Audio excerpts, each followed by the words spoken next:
Ito si Sharon Cuneta yata nagsabi nito. To be honest, ang tanda ko na para mag-alala kung sinong may gusto sa akin at sinong hindi.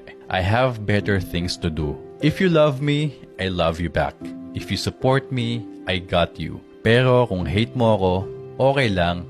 Life goes on with or without you. I love that one.